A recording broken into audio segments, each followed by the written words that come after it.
Good morning बच्चों। आज की वीडियो में हम पढ़ेंगे ज्योग्राफी का नया chapter motions of the earth. Start करते हैं चैप्टर मोशंस ऑफ द अर्थ को। अच्छा, अर्थ के मोशंस हम कुछ भी आइडिया है आपको? क्या बोल सकते हैं आप? रोटेशन पढ़ा था हमने।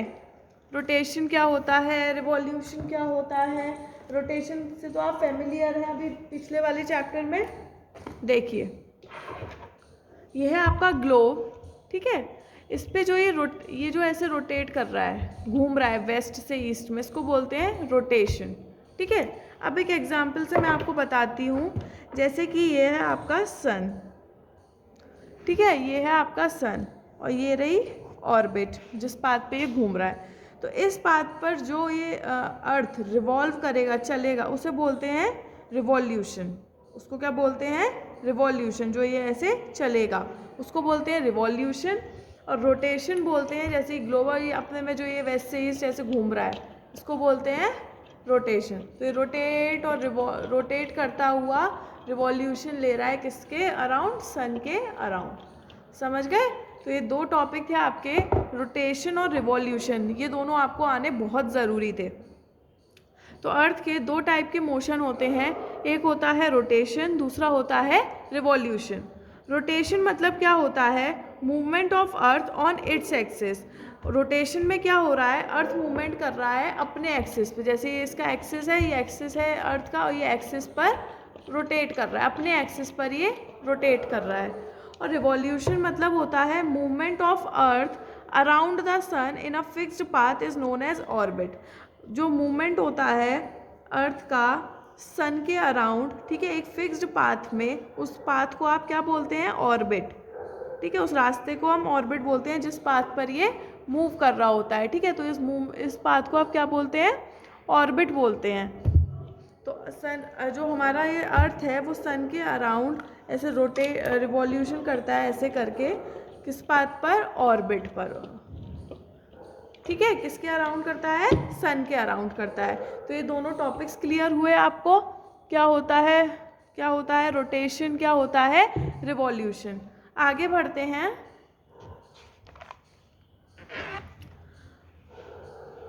The axis of the earth makes an angle of 66.5 degree with an orbital plane. तो जैसा कि आपको पता है कि हमारा जो एक्सिस है वो थोड़ा क्या है? टिल्टेड है। क्या है? टिल्टेड है। तो जो अर्थ है, जो एक्सिस है अर्थ का, वो कितने का एंगल बनाता है? वो बनाता है 66.5 डिग्री का। देखिए, ये जो यहाँ से जा रहा है, ये अर्थ कितने का एंगल बनाएगा? ये बनाएगा, देखिए, इसका एंगल बन रहा है 66.5 डिग्री, या फिर आप यहाँ लिख सकते हैं 22.5 डिग्री भी, ठीक है। तो जो एंगल बनाता है ये अपनी अर्थ, जो axis earth makes an angle with its orbital plane, अपने ऑर्बिटल प्लेन पे। अब ये यहाँ पर है तो ये ऐसे ही तो एंगल बनाएगा। तो ये कितने का एंगल बनाएगा? 66.5 का, ऑर्बिटल प्लेन पे जब ये रिवॉल्व हो रहा होगा। Tilted while revolving around the sun. अब हमें पता है कि जो हमारा ये ग्लोब है ये थोड़ा क्या है? टिल्टेड है, ये ऐसे थोड़ा टिल्टेड है। तो जब ये सन के अराउंड रिवॉल्व कर रहा होगा तो ये क्या होगा? थोड़ा टिल्टेड होगा। ऑब्वियस सी बात है। देखिए एग्जाम्पल से, जैसे कि ये सन है, ठीक है, ये अर्थ है, ये आपका देखिए रिवॉल्व कर रहा है, तो देखिए टिल्टेड वे में ही रिवॉल्व कर रहा है ना। स्फेरिकल शेप ऑफ द अर्थ। अब अर्थ की जो शेप है वो भाई स्फेरिकल है, प्रॉपर सर्कल तो है नहीं अर्थ की शेप, ये तो सबको पता है। तो जो स्फेरिकल शेप है अर्थ की, जैसे कि ये रहा आपका अर्थ। अब इस अर्थ पे यहाँ से आपकी सनरेज आ रही हैं। तो सनरेज जब आएंगी तो जो ईस्ट पार्ट है, ठीक है, वहाँ जो हमारे ग्लोब का जो ईस्ट पार्ट होगा, वहाँ पर तो अभी क्या हो रहा होगा? दिन हो रहा होगा भाई, सनरेज आ रही होंगी, नून हो रही होगी। और जो इसके बिल्कुल अपोजिट का पार्ट है, यहाँ पे पीछे का जो पार्ट है, यहाँ पे क्या हो रहा होगा? यहाँ बिल्कुल रात हो रही होगी, ठीक है। अब जो कि ये टिल्टेड है, ये ऐसे है, तो फिर क्या होगा बच्चों? इसका जो नॉर्थ पोल है अभी ऐसे है, ठीक है। तो जो ये नॉर्थ पोल है, यहाँ पर क्या होगा? सनरेज अभी सीधी सीधी सनरेज यहाँ पर आ रही होंगी, और साउथ पोल जो होगा वो अभी थोड़ा क्या होगा, साउथ पोल पर अभी सीज़न कुछ और चल रहा होगा, साउथ पोल पर इतनी गर्मी नहीं होगी। इसका मतलब है नॉर्थ पोल और साउथ पोल डिफ़र करते हैं, ऐसा नहीं होता कि जो भी साउथ पोल है वो भी नॉर्थ पोल पर हो रहा होगा। देखिए ऐसे इस डायग्राम से समझिए, जैसे कि ये सन है, सन की रेस पड़ रही हैं और ये है आपका अर्थ। तो देखिए ये है आपकी एक्सिस, ठीक है। एक्सिस पे देखिए नॉर्थ पोल पे अभी सनरेज आ रही हैं और साउथ पोल पर नहीं आ रही है, तो साउथ पोल पर अभी क्या हो रही है, रात हो रही है, और नॉर्थ पोल पर अभी डायरेक्ट सनरेज आ रही हैं, ठीक है। तो हमारा जो ग्लोब होता है वो आधा तो फेस करता है सनरेज जहाँ पर आ रही है, आधा तो सनलाइट फेस करेगा, और आधे में क्या हो रही होगी, रात हो रही होगी। तो इसे बोला जाता है सर्कल ऑफ इल्यूमिनेशन, मतलब हमारे ग्लोब में आधा दिन हो रहा है और आधी रात हो रही है, तो इसे बोला जाता है सर्कल ऑफ इल्यूमिनेशन, जहाँ पर हमारा ग्लोब आधा तो नाइट फेस करता है और आधा दिन फेस करता है। देखिए the portion of facing the sun experiences the day, कुछ पोर्शन हमारे सन का हमारे portion of facing the sun experiences the day, कुछ पोर्शन हमारे अर्थ का क्या फेस कर रहा है, day, while the other half, जो अदर हाफ है जो सन से अलग है, सन की रेज वहाँ तक नहीं पहुँच रही, उसके अवे है उससे, वो एक्सपीरियंस करता है नाइट। तो ये हो गया सर्कल ऑफ इल्यूमिनेशन, आधा दिन और आधी रात। अब हम रोटेशन के ही कुछ पॉइंट्स पढ़ रहे हैं। The circle does not coincide the axis, जो हमारा सर्कल होता है वो कोइंसाइड नहीं करता है किसके, एक्सिस के। The circle does not coincide the axis. अब जो हमारा जैसे कि नॉर्थ पोल आप देख रहे हैं, यहाँ देख रहे हैं साउथ पोल, तो क्या है नॉर्थ पोल पे तो सनरेज आ रही है लेकिन साउथ पोल पे अभी नहीं आ रही है, तो जो सर्कल है वो पूरा एक्सिस की तरफ कोइंसाइड नहीं करेगा। Earth takes about 24 hours to complete one rotation, एक रोटेशन को कंप्लीट करने के लिए अर्थ को कितने घंटे लगते हैं, 24 आवर्स लगता है, एक दिन लगता है पूरा, तभी तो दिन होती है, शाम होती है, रात होती है, और वो पूरा एक क्या हो जाता है, अर्थ डे हो जाता है ना। What would happen if the earth did not rotate, क्या होगा कि अगर हमारा अर्थ रोटेट ही ना करे, तो भाई रोटेशन पे तो दिन और रात डिपेंड ही करती है।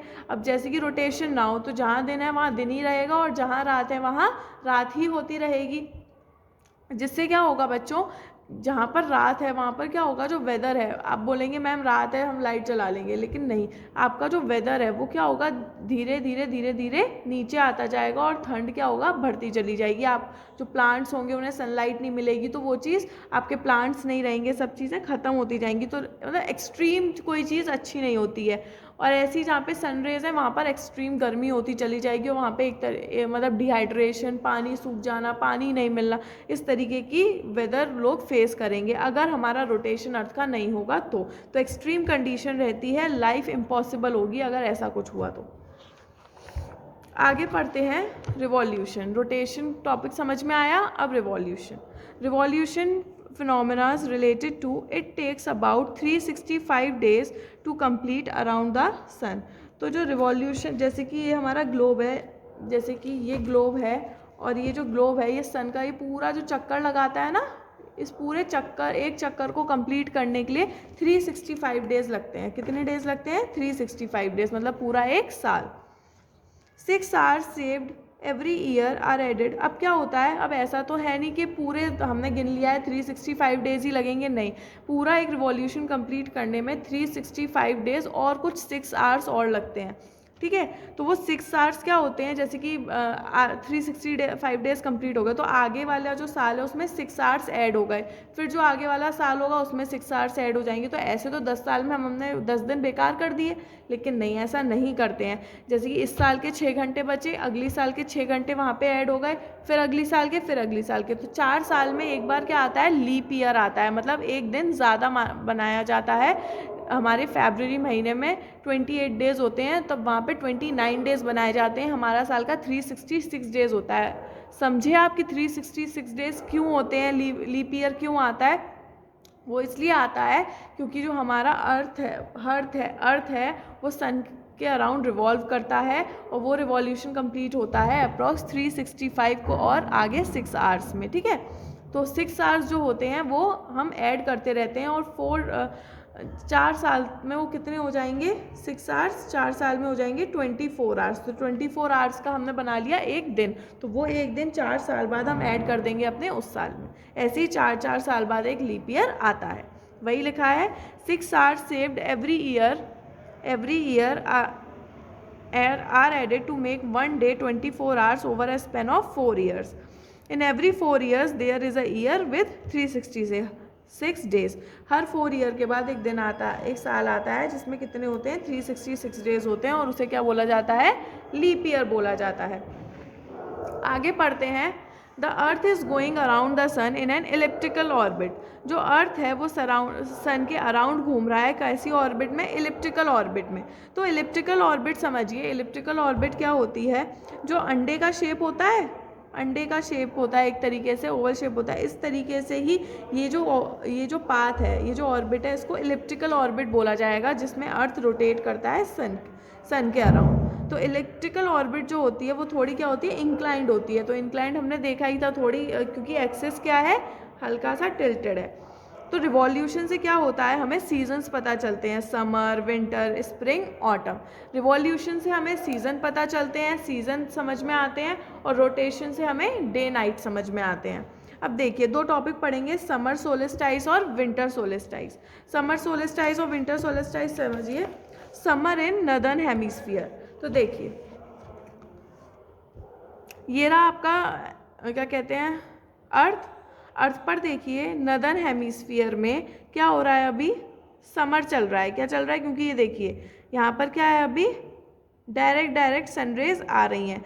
साउथ पोल जो है वो थोड़ा क्या है, टिल्टेड है, और जो नॉर्थ पोल है वो थोड़ा मतलब साउथ पोल पे सनरेज नहीं है, नॉर्थ पोल पर है। तो यहाँ पे अभी क्या चल रहा होगा, समर चल रहा होगा नदर्न हेमिस्फीयर में। कौन सी हेमिस्फीयर में, नदर्न हेमिस्फीयर में। अब आप इधर आ जाइए, ठीक है, नदर्न हेमिस्फीयर में north pole incline toward the sun. जो नॉर्थ पोल है, अब देखिए यही तो है नॉर्थ पोल, ये इंक्लाइंड है, थोड़ा सा टिल्टेड है सन के टुवर्ड्स, और जो साउथ पोल है वो उधर की तरफ है। तो यहाँ पे क्या हो रहा होगा, विंटर चल रहा होगा सदर्न हेमिस्फीयर में, और यहाँ पे समर चल रहा है कहाँ पे, नदर्न हेमिस्फीयर में। समझ पा रहे हैं भाई, यही तो है आपका नदर्न हेमिस्फीयर इतना। तो नदर्न हेमिस्फीयर में भी क्या चल रहा है, अभी पूरा चल रहा है यहाँ पे समर, और नीचे टोटल अपवर्ड चल रहा होगा, मतलब टोटल अपोजिट चल रहा होगा विंटर। तो यहाँ पे क्या है, अभी यहाँ पे अभी बिल्कुल धूप नहीं है, तो इसका मतलब यहाँ पे विंटर चल रहा है सदर्न हेमिस्फीयर में, समझिए, ठीक है। Summer solstice. Tropic of Cancer receive the direct sunrays. जो ट्रॉपिक ऑफ कैंसर है ये डायरेक्ट सनरेज आप पढ़ रही हैं इस पर, इस वजह से यहाँ पे समर है अभी। 21 June longest day and shortest night. 21 जून जो होता है, 21 जून को आप नोटिस करिएगा जब आएगी अगली साल तक। 21 जून पर लॉन्गेस्ट वो दिन, लंबा दिन होता है उस दिन, और छोटी रात होती है। देखिए ऐसी यहाँ पे लंबा दिन रहेगा और छोटी रात रहेगी। सबसे लंबा दिन और छोटी रात रहेगी किस पे, 21 जून को, 21 जून को। ऐसी अपोजिट रहेगा इधर साउथ पोल पर, सदर्न हेमिस्फीयर में नीचे साउथ पोल पर क्या रहेगा, शॉर्टेस्ट डे रहेगा और लॉन्गेस्ट नाइट रहेगी। समझे आप, conditions are reversed in southern hemisphere. जो कंडीशंस होंगी वो सदर्न हेमिस्फीयर में उल्टी हो जाएंगी। तो समझ गए आप, समर सोलिस्टाइस में समर रहेगा नदर्न हेमिस्फीयर में, और क्या रहे, जैसे हम भी क्या है, हम भी नदर्न हेमिस्फीयर में ही आते हैं, सदर्न हेमिस्फीयर में तो आते नहीं है। तो हमारे यहाँ समर रहते हैं ज़्यादा। नॉर्थ पोल, जो हमारा जो नॉर्थ पोल है वो इंक्लाइंड रहता है सन के टुवर्ड्स। ट्रॉपिक ऑफ कैंसर, जो सिटीज़ ट्रॉपिक ऑफ कैंसर की तरफ पड़ती हैं, लाए होती हैं, उस जगह सनरेज जो होती हैं वो डायरेक्ट पड़ती हैं। 21 जून को लॉन्गेस्ट डे रहता है, शॉर्टेस्ट नाइट रहती है, और ऐसी कंडीशन रिवर्स रहती हैं किसमें, सदर्न हेमिस्फीयर में। समझ गए आप। चलिए समर सोलिस्टाइस पढ़ लिया, आप विंटर सोलिस्टाइस पढ़ेंगे। अब विंटर सोलिस्टाइस में क्या होगा, समर रहेगा सदर्न हेमिस्फीयर में, मतलब हमारे पास क्या आ गया, विंटर आ गया। आ जाइए इधर।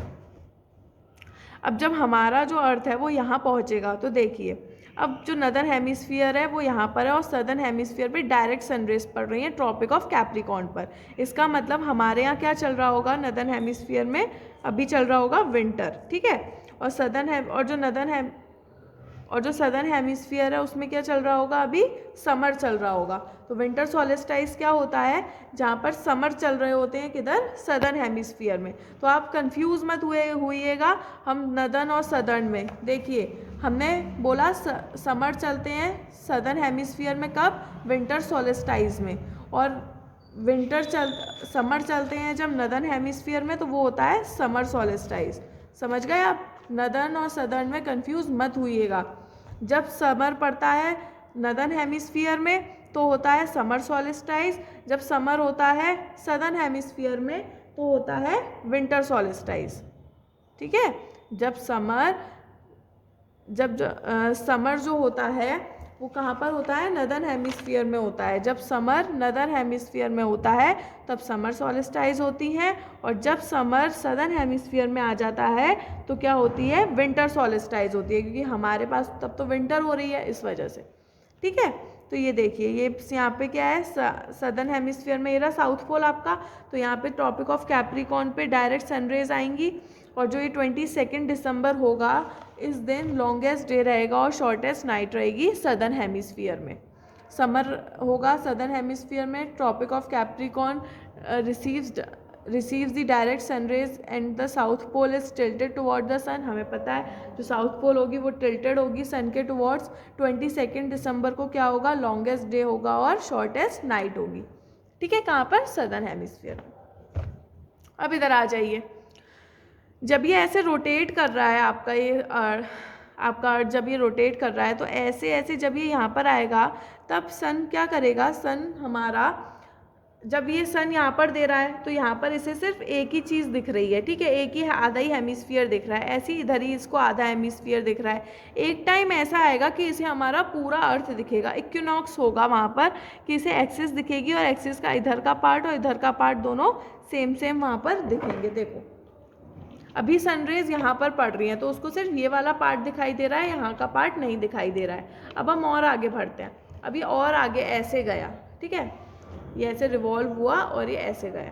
जब ये ऐसे ऊपर गया तो क्या हुआ, ये रहा आपका प्राइम मेरिडियन, अभी क्या हुआ, इस पर पूरी सनरेज ये ले रहा है। ऐसे ही जब ये ऐसे घूमता हुआ रोटेट करता हुआ इधर आया, ठीक है, तो अब इसको यहाँ सनरेज मिल रही है, यहाँ ये खाली है, यहाँ इसको कुछ नहीं मिल रहा है। ऐसे ही रोटेट करता हुआ नीचे आ गया, नीचे आया तो इसको यहाँ पूरे को मिल रहा है। समझ में आया, तो यहाँ पर इक्विनॉक्स होता है जहाँ पर आपका एक्सिस की दोनों साइड हमें क्या लगती है, धूप लगती है, सनरेज दोनों पर आती है। ऐसा नहीं होता सिर्फ साउथ पोल को लग रही है या फिर नॉर्थ पोल टिल्टेड है, ऐसा नहीं, दोनों पूरे को लगेगी। ऐसा नहीं होगा कि सदर्न हेमिस्फीयर में ही आ रहा है या फिर नदर्न हेमिस्फीयर में ही आ रहा है। आगे बढ़ते हैं, इस चीज़ को बोला जाता है इक्विनॉक्स। इक्विनॉक्स का टॉपिक पढ़ते हैं। When the direct sunrays of sun faces on the equator, जब इक्वेटर पे डायरेक्ट सनरेज पड़ेंगी उसको बोलते हैं equinox. Neither of the pole is tilted toward the sun, ऐसा कुछ नहीं होगा कि कोई पोल टिल्टेड हो रही है सर की तरफ, नहीं, वो डायरेक्ट सनरेज इक्वेटर पे आ रही हैं। The whole earth experiences equal days and equal nights, पूरा हमारा अर्थ इक्वल डेज और इक्वल नाइट्स को फेस करेगा। 23 सितंबर और 21 मार्च ये 2 दिन होते हैं जब क्या होता है, इक्विनॉक्स होता है। ठीक है, जब जो हमारा जो सनरेज है वो पूरे उस पर डायरेक्ट पड़ती हैं और इक्वली पड़ती हैं। तो जो 23 सितंबर है उसको ऑटम सीज़न बोला जाता है और 21 मार्च को बोला जाता है स्प्रिंग सीज़न। ठीक है, रोटेशन कब होता है, डे और नाइट में, revolution changes the season. I hope आपको चैप्टर बहुत अच्छे से समझ में आ रहा है। देखिए मेन अभी आपको रीडिंग तो खुद ही लगानी है, मैंने आपको समझा दिया है। रोटेशन, रिवॉल्यूशन, ऑर्बिटल प्लेन क्या होता है, जिस प्लेन पे वो मूव करता है, जिस पाथ पे, सर्कल ऑफ इल्यूमिनेशन जो आधा दिन और आधी रात हमारे ग्लोब पर रहती है वो, रिवॉल्यूशन जो सन के अराउंड रिवॉल्व होता है। लीप ईयर 366 डेज़ का होता है। कैसे होता है, 6 घंटे हर एक साल में ऐड होते हैं, तब 4 साल बाद जाके लीप ईयर बनाया जाता है। इलिप्टिकल ऑर्बिट क्या होता है, ये ऑर्बिट की जो पाथ है उसको इलिप्टिकल ऑर्बिट बोला जाता है क्योंकि ये इलिप्टिकल शेप में एक तरीके से। आगे समर सोलिस्टाइज हमने पढ़ लिया। समर सोलिस्टाइज में क्या रहता है, समर रहता है नदर्न हेमिस्फीयर में। विंटर सोलिस्टाइज पढ़ लिया, समर रहता है किस में बताइए, इसमें समर इसमें समर रहेगा किधर, नदर्न हेमिस्फीयर में, इसमें समर रहेगा सदर्न हेमिस्फीयर में। इक्विनॉक्स क्या होता है, जहाँ पे हमारा पूरा अर्थ इक्वल डेज और इक्वल नाइट फेस करता है। आगे 23 सितंबर को ऑटम सीज़न होता है नदर्न हेमिस्फीयर में और स्प्रिंग सीज़न होता है सदर्न हेमिस्फीयर में। ऐसे ही अपोजिट हो जाता है 21 मार्च को, तब वहाँ पर ऑटम होता है और ऐसे यहाँ पर स्प्रिंग होता है। When it is spring in the northern hemisphere and autumn in the southern hemisphere, thus you find that there are days and nights and changes the season because of revolution and rotation of the earth respectively। इसको आपको समझ में आ गया होगा कि days और nights जो होती हैं वो चेंजेस होती रहती हैं सीजन्स के अकॉर्डिंग बिकॉज ऑफ रोटेशन और रिवॉल्यूशन। रोटेशन और रिवॉल्यूशन की वजह से ही हमारा जो अर्थ पृथ्वी है वो चल रहा है सनरेज के थ्रू, और हमारे सीजन्स चेंज हो रहे हैं रिवॉल्यूशन की वजह से। ठीक है, तो आप पूछ रहे होंगे मैम ये आपने क्या किया। मैंने ये किया बच्चों कि मैंने आपका पूरा 3rd चैप्टर कंप्लीट कर दिया है इस वीडियो में। आपको क्या करना है वो मैं आपको बता रही हूँ। आपको डायग्राम्स बनाने हैं बच्चों। आपको एक फिगर 3.1 ड्रॉ करना है अपने कॉपी पे, फिगर 3.2 ड्रॉ करना है कॉपी पे, फिगर 3.3 ड्रॉ करना है कॉपी पे। अच्छा, फिगर 3.3 को कॉपी को ऐसे करके ऐसे ड्रॉ कीजिएगा, बहुत अच्छे से ड्रॉ करना है। मैं बता रही हूँ, कुछ भी समझ में नहीं आएगा फिर आगे वाले चैप्टर्स में। ये बहुत बेसिक पढ़ाई है जो आप पढ़ रहे हैं, और ये आपको 12th 11th तक समझ में आएगी जब आपने अगर यहाँ से अच्छे से समझ लिया तो। ठीक है, तो ये आपका कंप्लीट हो गया चैप्टर। कल मिलेंगे, क्वेश्चन आंसर्स कराऊंगी मैं इसके। अभी आपको आज एक तो ये डायग्राम बनाने हैं और इस पूरे चैप्टर की रीडिंग करनी है मेरी वीडियो को साथ में देखकर। हर को इसमें एक भी लाइन नहीं है जो मैंने इसमें समझाई नहीं हो, बस रीडिंग आपको अच्छे से करनी है। ठीक है, कल मिलते हैं न्यू वीडियो के साथ। बाय बाय बच्चों।